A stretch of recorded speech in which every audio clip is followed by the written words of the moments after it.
Kristal Wick here with Artbeads Cafe, where we have all things caffeinated and delicious. Check this out. I'm here with Cynthia, Grand Wazoo of Blingalicious, with me. She's my partner in crime when it comes to bling. Are you not? I think so.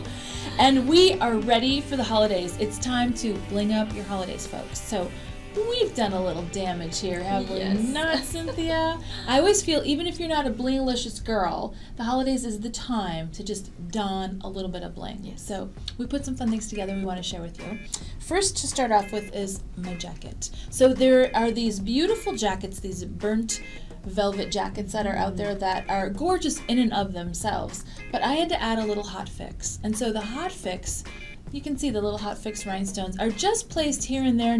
I didn't do a lot over the top. I wanted it to be very subtle because I'm invited to a lot of parties. Right. And you never really know what to wear besides the black, your little black dress. But this thing goes over everything and it fits no matter what I eat. So I thought it would be fun to add a little bit of bling to this. And again, it's just along the top. So you don't need a whole lot, but just a touch to make it something special. Little sparkle. Little sparkle. Yeah, exactly. So now show me some other fun things, Cynthia. This is so exciting. Okay. So I want to start with that bag that I picked up in a store, and was all black, and I wanted to put some sparkle, and I think I went a little over the top here. I don't think so.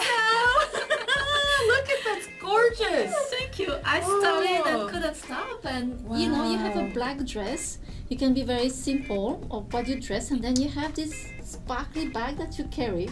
And I love how you combine the colors on here, because you could wear silver, you could wear gold, you could wear gunmetal. Like it goes with, this bag would go with everything. Yes. Very clever. Very clever. And they sew on, but I glued them. Oh, you did. What kind of glue did you use? 2-part epoxy. Of course. Nice. So just because it's a sewing stone doesn't mean you have to sew. Exactly. You could glue them on too. Yes. Nice. So then I wanted to do a bag that was not so blingy, if I can say, and I picked up another bag. Look at and that. I just did those big. I just love those are big flat gorgeous. Wow. And again, it's just glue. Just the 2-part epoxy. And I love the design on the edge. Oh, yes. That's really sets the whole thing off. Yeah. What is really fun is all the shape that they come from and different colors. Like we have square, rectangles, triangles, and the trapezoids. I don't know how to say it. Trapezoids, yes. I think a lot of people don't know what a trapezoid is, but now you do. They're so unusual. The shapes are unusual, and this is perfect for the holidays. And you can play with that. Yes. And then the shoe. So look at the heel of the shoe. Oh my goodness. Oh, again, wow. It is nice. Yes, Nicely done. Very sparkle. It's actually very popular also to decorate your heel of the shoe like that. Well, and what's good about this is you could get an inexpensive shoe. It doesn't have to be expensive, and bling it up with your Swarovski, and you're looking like $1 million, right? Exactly. Yeah. Very nice. And something a little different I did is those gloves. And instead of gluing, because I wasn't sure if the glue will stick on this leather, I sew it. Ah. And it was really easy to just sew. Nice. Boy, that's a nice touch. It's subtle. So if it's for somebody that doesn't like really loud and outgoing clothing, this is the perfect thing for that. What a great gift, too. It is. Everyone needs gloves in the wintertime, so nicely done. And then the last thing I want to talk about is this bag. So this bag is very, very special, because this is the bag that I made the first time I met you, Kristal. Yes, that's right. You were giving a class. Oh my gosh, I don't remember how many years ago. A while. It was a while ago. That's right, for Swarovski in Tucson. In Tucson. You came to my class, and did we have fun or what? Yeah. And I couldn't believe all those flat bags. And I was like, wow. But that was so much fun to put it on. And I just love also the beads that we made. The dangles. They're so striking. It's a piece of art, really, that bag is. And you guys did it in the class. It was so fun. Again, a really nice holiday bag to carry to all your fancy soirees. Exactly. Oh, that's fun to remember, Cynthia. Great. Well, this sure gives you a lot of ideas to get started for your holidays. Okay, Cynthia, my favorite part, Kristal Wick's bags, where I get to pick fun things to share with you guys. And oh my, do we have some fun things here. These pendants, I gotta tell you, near and dear to my heart, because of course I featured them in my book Foxy Epoxy, which is all about epoxy clay and all these fun things you can do with epoxy clay. But the pendants, boy, I gotta tell you, they are so versatile. The one thing that I did in the book with them is use epoxy clay and wire to make some of these fabulous little swirlies. Swirls are near and dear to my heart. We all like swirls.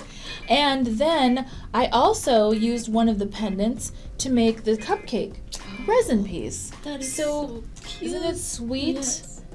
I know. I love that one. Again, it's a real featured piece. Like, it's a big piece. You know, it says a lot. It's not jewelry for the meek.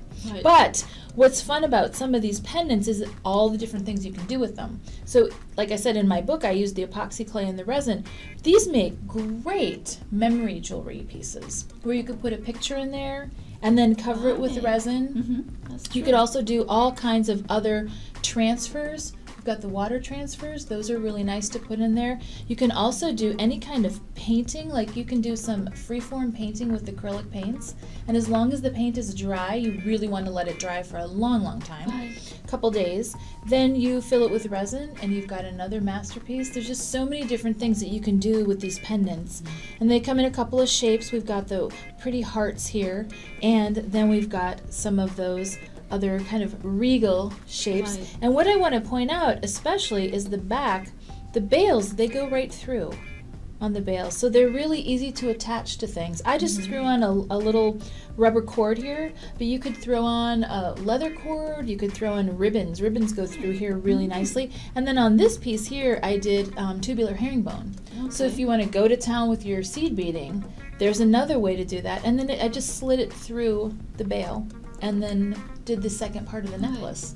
So these are really versatile. Another thing I love about those hearts over there next to you is that there's a design actually in the pendant.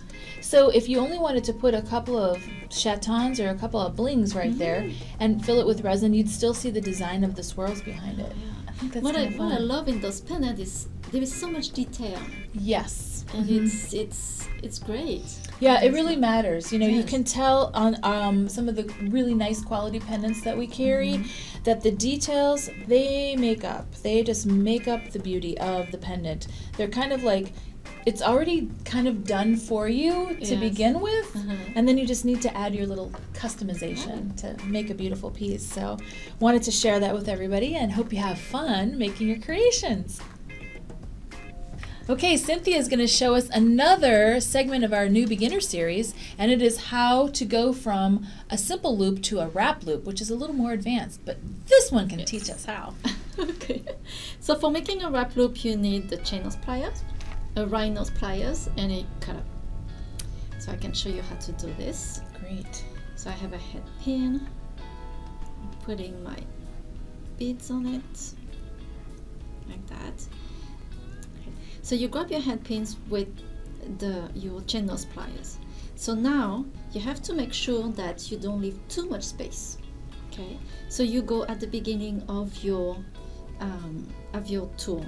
Now if I take my head pins and I go this way, that means you're gonna have a big space between your bead and the loop. So you want to make sure that the tip of the tool is clamping onto your head pin. Yes. Got it. So we start this way. And you want to make a 90 degrees bend. Like that. Easy enough. Yes. So then you take your chain nose pliers, and I'm gonna turn Those are your my round bead. nose pliers, Oh, sorry. right? Yes. That's okay. Round nose pliers. And here you see there is a little angle here.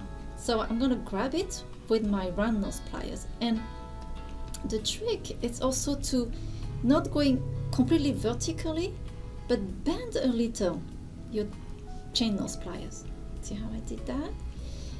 And then you take the wire and you bend it over the tool until it touches the bead.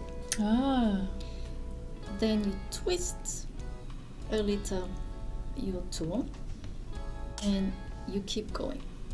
Okay. At this point you can start wrapping around the head pins. So you can stop here, cut the wire, and then take your channel pliers and bend a little the wire. Or if you want to have those a little fancier looking, those are cute. yes, Yeah. you keep going over the bead. Oh. So in that case, I like to take my rhino's pliers out and grab the loop with the chain nose pliers because I have a better grip, Mm-hmm. and I keep going. So you keep going on your bead. And I think this one is so much fun because it gave a little something fancy. It's like a little more. hat. Yes, exactly. So you can go as far as you want. And that doesn't even look hard. No, it's not hard at all. That's great. Then you cut the wire. Sorry. I'm gonna cut it here. And take again your chain nose pliers because you want to push these little pokey things here. Oh, so like the inside. end of the wire always pokes up. I know that that's a Yes. problem for a lot of Yes, people. and so you you're just want to tuck it in Oh, that's tucking. Nice. like that. Oh, what a nice little... And you have Look at that, a Cynthia. wrap loop. I think people get intimidated by doing something more advanced like this, but Yes. once they get the hang of it, right? Exactly. And it takes practice. It does take a lot of practice, yes. But practice makes perfect, so... Yeah. Well, thanks for sharing that. You're That's a really welcome. good tip. And again, once you start doing the wrap loops, they're hard to stop, right? Yes. They're a little addictive. And thank you for joining us here at Artbeads Cafe. If you have any questions, let us know at artbeads.com. And carry on. Happy beading, folks.